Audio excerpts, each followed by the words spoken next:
Kwajo Apple newsroom ni yabuabua no free ye. Na nsabno nso abusue dia wo betie ebi ne sana watwe mu auditor general kane wo betoto bi amane aban no. Onimnyamfo mu ntaka mu baraka nso dia tudwa se wo boa abro mo yen sakrai wo mna shebje fien wo mu yi wo mu sincheze sabi kokofubo. Sanso ana asiedun ketia so di ntrekiremu bi ba na watwe mu o chen waso. Na wo mna shebje fien sakrai na namso ama adihye bia wasanwase abetompe so asisimu pam Eko regional office dinsen bi ko no mo. Sanso ana ani pipi amanyokuo no so race afria kwa so ewo minority afamu wo so de fela bi ebai. Na adihye wo achim otabi DA basic school trese onyankopon manipa bia bro venfrajas fasas so ebi nsu akwanhia na oba wo mukro mo dia MP NDC no won person mheda eyo mu fratias fasas Ghana de seman benenum ne over the week Kasiebo de abetia no mayo fast dano Emma Bempama Plaza Hotel afi Jubilee Hospital so eboaso ase no sika fam kasie yi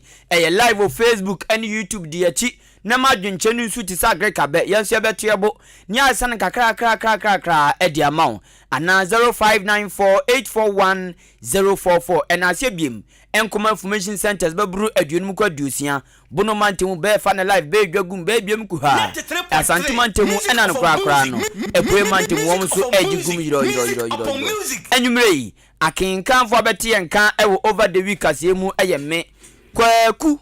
enin kusi buadumene afia ampofowa Ghana de semamba nsam ne de movi mudwetem na yatesem se Edem Kani auditor general penia na kani aja nsama hudro akukọ akoso ewa asoya de ahudro mu asoya hudro mu ani sikasem na no de yankrata asem hwehwehwemu do mu asuko na so fofia nto ata no adware abam tipapai ya honu sinchan owura Daniel ya dom level wadi atu dwaya wo kire mu se enanu ada auditor general nsama hudro ababeto dwabeto Monteso 2022 and sama hudro akukọ aso wa Ghana ha no say ehun krata asema auditor general dia banyina dawa say eya awraho sam papa no no akwakoye auditor general pen na ono akasa ne nyonko sanso di biaba apankwafo ho ntoma asoya hudro mu asika samu hudro efa kwafo dodom enkwafo se ase ne kwafo ansantam wono wo se asefim ye papa na auditor general report ya babeto dwa no emu nsem de bebre COVID-19 yade akodi ewo bedua so Ghana sika sam eho foto ya boto wo nyina da sika nyina omadi ni se nyafo na enu mo na owura Daniel ya dom level wo cheche ni nsem se COVID-19 sika ya yenya se wo man sika no omadi ni nyina enu ntie ni kwase atena sa auditor general report no so wo se e wo se auditor general no woni mpanifo bi ka ba kiri mu na enkofo mo ho bon sa ketashe proya dwurim kankan hu abo se tofu ni mu no yenhwe na safo nyina da yenhwe wonom aso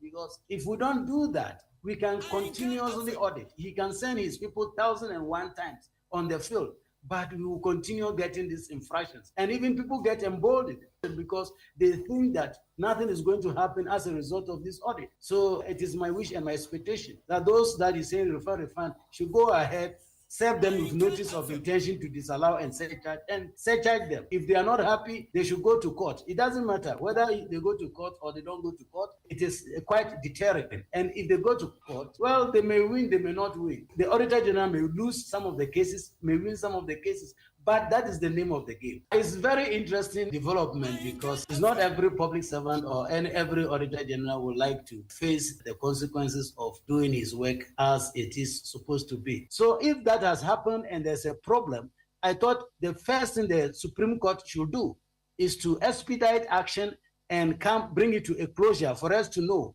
where the Auditor General should go and where he should not go.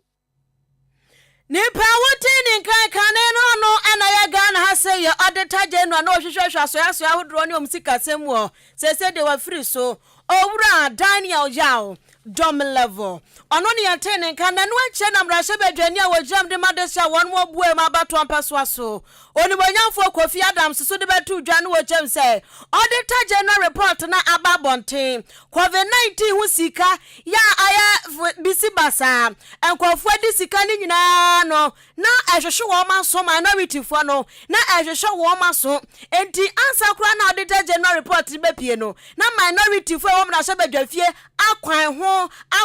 aka champion so mebu COVID-19 ho akonta papa embra bonte na Ghana fo hunu dua mu di sika no eye na so wo mo ka ye wo mrahye badwafie no twa afecho majority kokos dom kese no brosco to baabi ya no mo bom hwe se ntontom ya che na hye toam ya mpene na COVID-19 ya di sika na ye adwuma ya mpene etu asesa na majority fo ndie wo mo ya asem no foolish case sabe na wo se enso no enu ambu minority fo abam wo mo san so toko so pem ko so di asem no kwa piemu ewo piemu a wo Ghana mrahye badwafie animo onibonyamfo Urban Kingsford so man na backben wo mo kwano ka chen so mo sre no a wonya de foforo bi ma wo mo wonpe ekwan foforo bi o mo so minority fo betumi afa so no ma twempanifo tro dededabo so no ma ba be chechem COVID-19 sika no de om de beye wo se numu ano mo wo mu aja wo mo di free parliament ya ja auditor general report na ba nti wo se minority for de wo mo yo ma fa mu dia busa mu nsam wona so mpanifo no a sika no wo mo nche no mo eye se jiko ha wo mo ye distribution sika no distribution no wo mo na mfa nchirechiremu papa bia amba ene se auditor general report abepa wo mo ho ntoma no minority parliament of Ghana can be COVID expenses. You need a coin a buying any sika buy and COVID majority of any in the first instance, Abra deputy speaker, Obo application now, buy motion, Obogu, and parliament committee said, COVID expenses. That committee no ashe omujuma aseshia ye kwa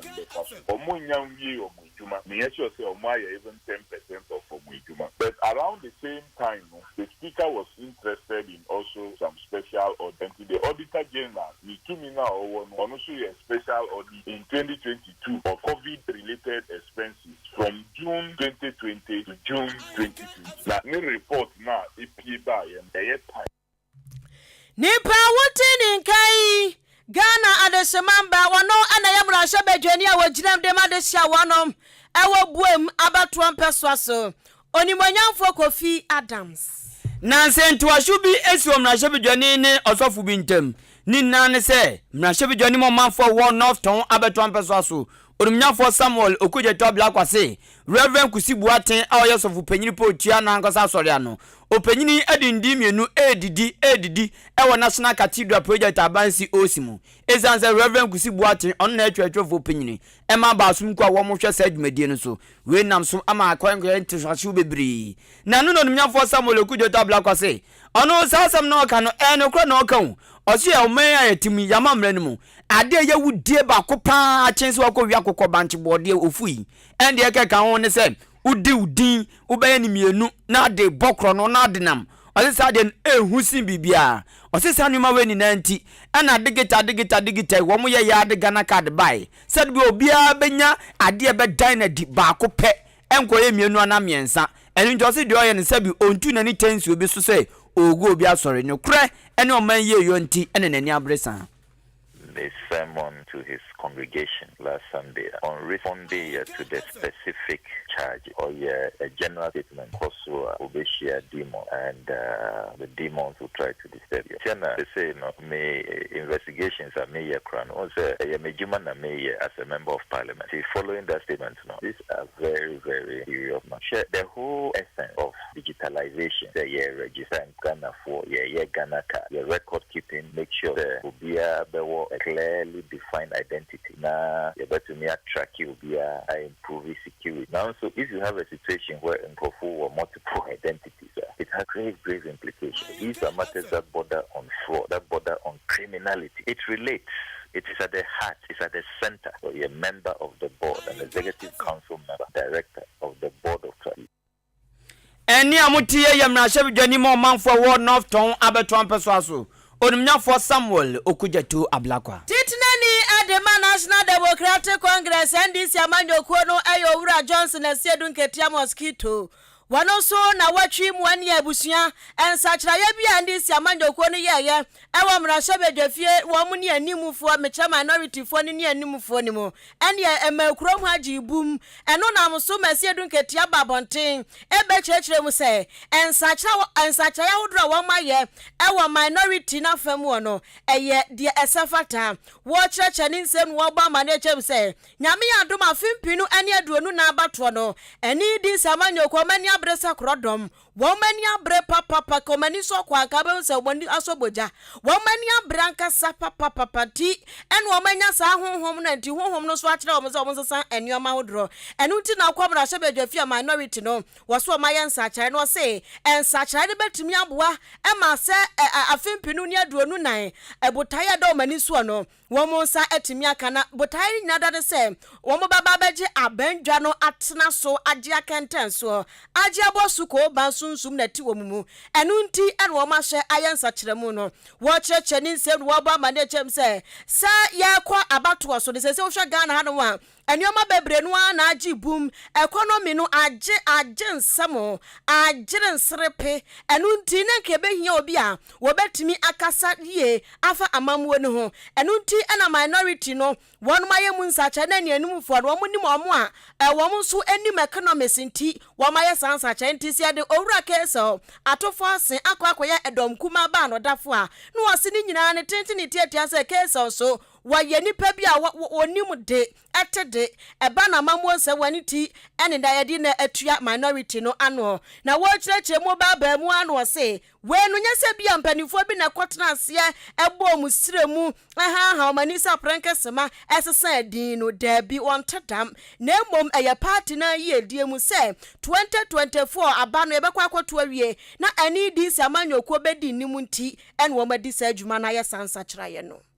We started reorganization of our structures to be able to position ourselves to fight election 2024. We started that more than a year ago, and we just completed the national elections. So the next in line is to take a look at our leadership in parliament, and that is what we've just done. So in terms of timing, it is in line with the way we are prosecuting the national reorganization. And in terms of why, what it tells you is that the only constant thing in nature is change. And so since the environment is changing, leadership and many other things must change along the new environment. And so, but a point that we need to make is that the change has nothing to do with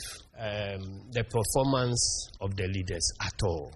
What it has a lot to do about is that the environment is changing. The environment na changing no ntino maya sacha ya nipa wote ni kaya titina ni chairman Edema National Democratic Congress NDC amanyokuo Owura Johnson Asiedu Nketia. mrahye bidwani mo manfo wo asanwase abeton peso so ewa santimantemu yo nimnyafo mu ntaka Mubarak ono so ene mprempe oye former minority chief whip na opanyi dia tudwa kire se na oye minority chief whip yaji di benfinsem no former be pin din so na eno na o kire se asi na yaji sa di benfinsem no enga o de hu ya se bibia ne anke bebo amane atia na so so miko se ni eba be yontia no aboa ho no yi asanwaso fo aso trese enche odi brese be free nsem na chef de fie o se hwan o kala eka wala wakuba oye oso obia mana mane se ye eba be nsakaye bi nti ya na wa ma oni adan so ebi ebeje minority chief whip de brena free nsem oso obi bia no no mo ne sa mane wi to o ka ni pain se enyano anase ezu bia na nhyemu bia nkoso ansa na sabotai no eba na oso ndi ozuzu pa se butai bi taakire nti ana mampenfo tu ana mo bisa. We are equally concerned that the letters that were issued were not the decision of the party. Our party as NDC has about 4 decision-making firm. But I serve as on FED, I serve on NEC, I go to Council of Elders as an observer, and I'm also on the political committee as an observer. Congress, all of us as minority leader is also on all these levels. At no such meeting was there any agenda to discuss this. So it is clear that it is a letter, yes, written by the General Secretary, but the decision may be just the decision of some few people in the party. And we believe that our party should sit up because Article 55 of the 1992 Constitution is very clear. It says that everything that we do must follow democratic principles. So we want to urge the General Secretary, and the most shocking part of it is that we were never consulted. I mean, I heard some of the officers saying that some elders were sent to talk to us. I'll be very happy to be mentioned which elder was sent to me to talk to me, because nobody has spoke to me. We a former minority chief whip. Osanso ya mrashev joni madisha wo asanwase abeton peso so e wa santimantimu onyafo Mohammed Muntaka Mubarak na nusi yape ena adisha bia wo ne peso so a wo ye na chitaifo ene endi samonyeko na chitaifo bi enso ba bonten se kai wo montiase wallahi se ye na en mamuzami fonzo wo mo kande wallahi beba ena se kai wallahi ya ntiase se ni senti ye ni pe wa adan Muntaka wa ede ntia moji se di brefinism wo mo ntia se kra na mike wo mkokwa pa se ta na nam so ama wo mo de se de kra ko my regional office e wa santimantem se empenifo nyi nkrata we nyina so nko national na wo mo nka ntwom so mo sanfo wo mo mra we nam so amodumnyafo Muntaka Mubarak ne kasemafo Abdul Majid Musa ene nsemtwofo di nkomo sei.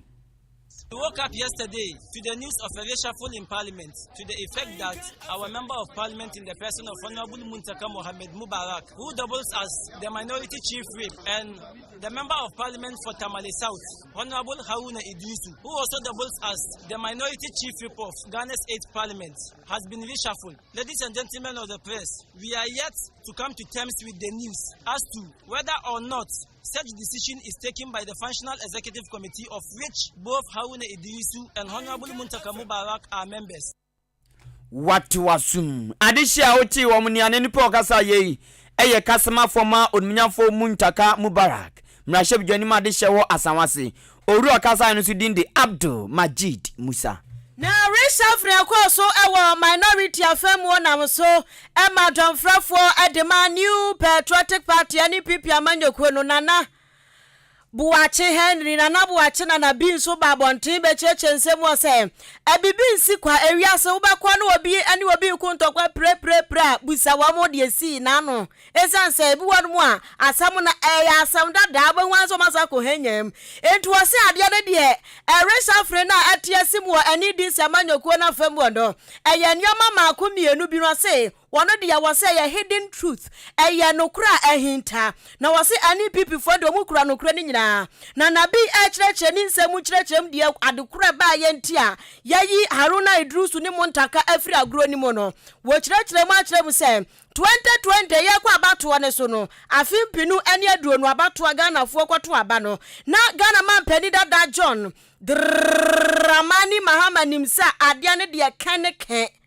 patupa we need hands down. It was Fra Haruna Idrisu, any Muntaka Kachomsa Mapafo, Seminya Wini say she 4 years now so me Meko 8 and Untimon Kona Mama no nya de Wabrasha Bedefie, Munkasa Mwana Mamrano, Yenya Munsacha, Yasana Baya, met me asa aqua 4 years ni be a piso. Yasana Ghana man penda da JD Amkaya pet Haruna Idrisu said trafecho. Muntaka said trafecho wamon pre alata enti any ashasia no an okuja twabra kwa munyina kabachirim se Muntaka ne Haruna Idrisu dia be no peso mkyire ene amuma yentu amu agina ne awiase nso se nipa mienu miensa bi tu ho agina ya papa ya gina bone a emu awrem enti o se ashasia no ene wo mu hunu se Haruna Idrisu ni Muntaka ombe ha adwenti wom kotu ho agina se ne enyo mu mfiri ho enti 2020 abato ne jigu ye no ena aso mo ka ma no tum kakra enso se tere na mpanifo adwene se ombe yi o mafiri ti ye hunu se Muntaka ene Haruna Idrisu ye yi o mafiri agro ni mu a wo se asam ne tintin ni tietie nyina enie changes akoso no It is because of the evil, selfish, and greedy agenda of John Dramani Mahama. Every year, 2020, you go to Saban. Now, John Dramani Mahama, now, so bit me winning up. Dear Bakwa, or Dano, so who dia, no, say, Yamin Fasa, man of the president. Hey, it may be 4 years pay. Only Haruna Muni Muntakamu could in Comose, and Ka. Nyamiya Adunas and Kotimiaba, and they should start an agenda in Parliament to seek to amend the Constitution, number 1, or go to court for an interpretation. Say, your Constitution, they can say, Obibia will be seeking for president, we are not seeking for 4 years. Now we are, you have an opportunity to go for re-election. And when you do another 4 years, we are 8 years no, waka. Now, on one end, you have to president, they are 4 years per year, and sounds from the massacre, no, 8 years, that's on one big Ghana, so 12 years. Or can some come away, they say Haruna, and they did not subscribe to that. Then they started a revolt against them. If Tomoya sent him to that time, he post or satisfied champion, I don't know, could not touch him. It is a social reasons. It doesn't make sense. It is because of a deeper reason. It is because of the hidden reason. It is because of the selfish, evil, and greedy agenda of John Dramani Mahama. Eti watio nipa wutini nkai woye domfrafo pani New Patriotic Party ani pipia manyo kweno wura Henry na nabuache na nabi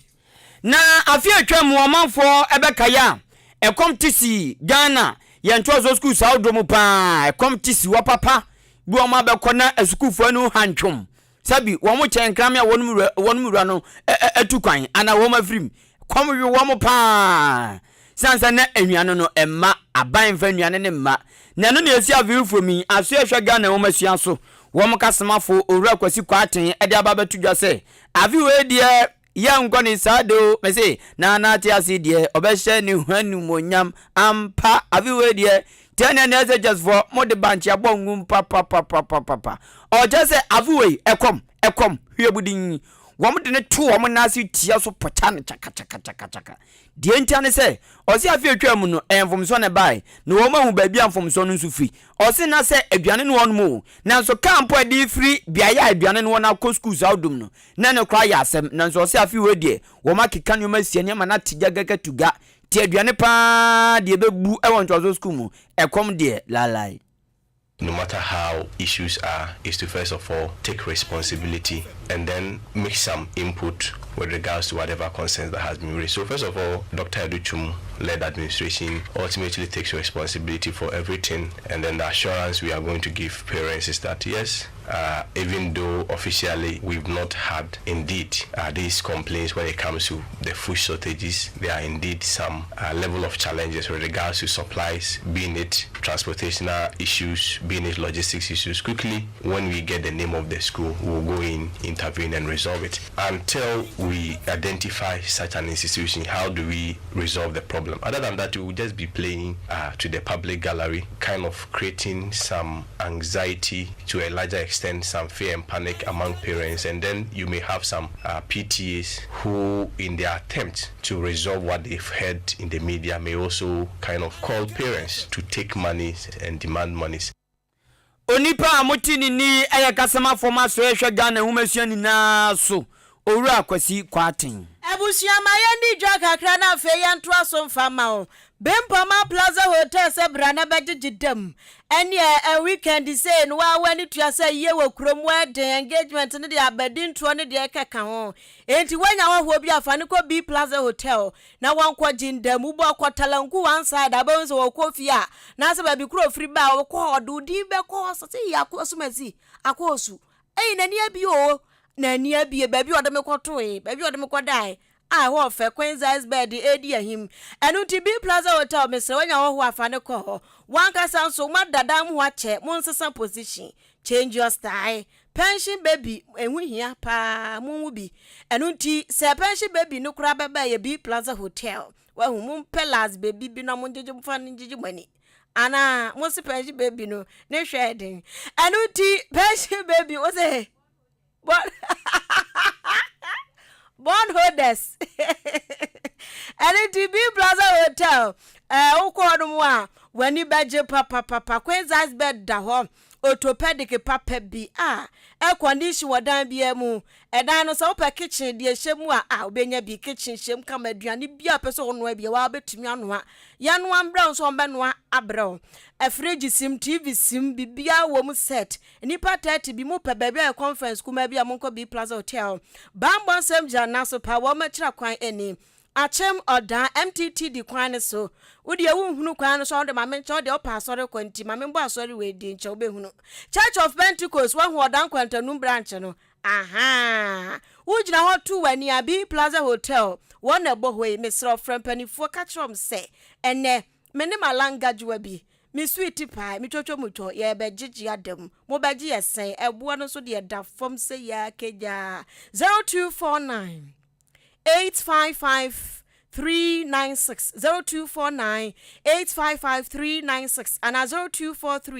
0243-118-500 0243-118-500 Osa yade wia na se ukonya babia hono ye kama na da wadaroma ene yade tumi yini pefia as fast as so e ma sa de bi nto ekoba ne sanya kura ne rebe ho ezan se brode amoze pefia as fast as so ahweye ne adidi funti na yade yiwe fia as fast as so da bi e ma ne nkoba san enu nti unim de ekoso wedie no mu unim se de wakoma na ebo se de moja di umu afrisane usi kire senete enso o moja ne mu ana moja na nso abontoto a chese de ekoso wedie no mu ne de aye afa kodan Jubilee Hospital esanso mu mfidiom de hwe sa nyoma weni na enjo no mo de pa se o ba kodan no mo a yade betete wa me mo aye din adabidabidab entansi enfidio de hwe yade tu yade ase ebi wo ho anes fo na doctor fo no so e woni pa wo do papa e won so de den se uwi aduro bia obenya ho ye ntwere ma se kwoto abonten na nye Jubilee Hospital a me pa to adaru mu de den se aduane so ho canteen todo yale fo kwa enso kra owerefu banku a ko obenya aduane fu ato ho no mo ena Africa sha no so se insurance ye adwuma private one and government one na eye adwuma e Jubilee Hospital wadaru mu yade de ye nti emane account ho tutumika na ko Jubilee Hospital ufri achim aboabo na okọ achim dan kwantempo no so wonsanifa ewo amantransam so no so a ana 0244 575799 0244 575799 die twatuni 0241 784645 0241 784645 Yanko yanim ewo Kasiebo no emu ya bo ha manatete abusu asante mantamu swafo ayowra Simon Osemensa wadi atu dwa ya wo kyerem se enanu ada na watwi mu hyase a ena nioma huduro bi kokọ so ewo Krobia Sante Technical Institute ya asuafo ya so matro exams awie exams na nkoye ntiane wo mu hwe nyame anim no bro samatiko teacher ni ka esi wo mu dane butu samasote no omu cha accident esuku fo na ngasa kra ya accident ankasa chese wo mu sese nioma papa ewo suku ne monte so school bus esi wo mu glass ni nyina gongran kwe te jirim and wo mu sese ni na jese ahometo na eno na mo so ema eye wura Simon Osemensa edi betu dwaya no wo jem se akwada bia wo kwa suku ewo eye Krobia Sante Technical Institute no why wanted what guys anyom no any movie no was so my wanted papa say no wo mu guso mo chichi bi egumo esane say ensem fata so osuani a wo kwa gentete ya ba ba chewo na yesi betna say na wa kwatro won so hwe na say ankwa ya ma wo a wo se me kwasa anioma nti wo say enkura ni nyina so twa safata ene edema wo mo na wo se na aposifo so ayemu hwehwemu na mpofrim wa no asem ni si wo mo ache asukufo maako aduanan 40 enu nti wo say hwehwemu gusu a ekoso na hwehwemu nso koso wie ye no ene enipa baako pe ekome pe ne yi ni si nche 39 de wo mu nyina ya chi wo mu agum wo kyerɛkyerɛ mu asese wo mu kwate basum ko bi a wo mbe hwe no ma ya asem ni mu kyerɛkyerɛ mu ayam hwehwɛmu ye se ne be ya asodwe se efata no ye betimi ede ama emofra no And I've directed that the leadership of the school, all the prefects of the school, if they don't surrender, they should declare them wanted. They are the leaders. What shows that they were not involved? And if they were not involved, what did they do? So all of them, the police administration should declare them wanted immediately and go for them. And the parents, if they are listening, to surrender the children. They should bring all the children to the police station because they are wanted. If you are the senior prefect of the school, why do you run away? What has he done that he's running away? So all the leaders of the school must be put on wanted list. Do you get it? We cannot tolerate these things. Students acting with impunity. We have to crush this type of indiscipline in this country, and especially in this region. We cannot continue. Our fate will be determined by investigations being conducted by the police. They will screen them. Those who will be found culpable, the law will deal with them. Those maybe whose involvement is insignificant, or maybe they were not involved. Those people definitely they can still keep them. Asante mantamu swafo ena woteni kan yewura Simon Osei Mensa. Eya nyume no nsia Ahenkan Kasiebo over the week ewo. What wasum. Meko apoye mantemu achimanse mensin mu kro ede achim otabi. Esuafo wa achim otabi si nyame no kroni sukuu den a wo mutim esua de no ade sabi onabu kojo pon kuma ne DC enzenchane ne wonders omo ye crowd no azomo ye yi wo mo afim to mo sre se de wo mo ye na so mo nipa crowd so enti omo ma mi bra achim otabi sanse dan a wo mutim sua de no nyame no kroni eswani ense okatre ti wo mo sre papa enso edan be se ba tima enso ton hu teacher ni kire wade oka na yima jo pram okay bi na yemajo pram otumi de aba akura twere fom Jesus dan bu na wo utese efifre ti wo musa tese dan na ehu to wo sre pass aba me wo moa ezukufo ne ne Ahenkan news di nkomo wo makosem ni yenkunwa ne sisa ene yenkunwa no se tese be 44 ne 33 aya ya wo kire ye e wa de twere ho ena ye teacher for no so omususa omundos ketwa bi ena mo ntia ya mo ho kire om aya akwa ha no akwa bu a teacher ba ko kire be class be 3 Yabkwade ye ni madam na ye madam ando chere ya do class 2 obe chere ya di bi je teacher funu wosa wacha insutana ata ye kwan mu nia fa ebedu sunati na asai ti yesla aba mfaso ufa o itise obi ma so share chance otu de watwenzu yes asadi yako school nti yesra aban se omebo an no ye kwan ni mai aban de hian se ye park no so nsuta ata so e ma yentumi ndi agro wo so ko school so a school dan e nta abodan ye pese obesi blog dan mai ama yetumi asua de manaka etru nti eno na ye pese o ye me we eya suafo bia wo achim otabi school mu ono mu eno achi na chechefo no bi nso ene edi nkomo na toilet facility so a big challenge in school mas ya ho in kwalank tinketana KG people na omo no more times omo easy go omo hunzi toilet facility wa hanka omo madam no betumi de omo teachers for no omo charity na especially say one person menya research bi mfa bibi hu a ye nya network no nti ama teachers for no kwa majority na baka omo ntimi na no mko nti stress nke benya chess ni bia no so ye main factor nkwa na biti so 3322 4 for you kwat so 5 any good o cha de kwa o mai zaisa nkwa na find difficult of writing o manuta o find difficult we eya chechefo bi nso wa achim otabi school mu ono mu e wa chimansemensi no mu wa pue mantemu abusia ha ene ade over the week Kasiebo ni besie di senior sports for no wonom aba beto aso ye producer eye Mami akua Janewa kwabi kedi ya kwa be fontenta kese no so ye je breaking kan ye afia ampofowa mene kwaku anin kusi buadum Kasiebo na si yesi achiamope yamamumo ne tie super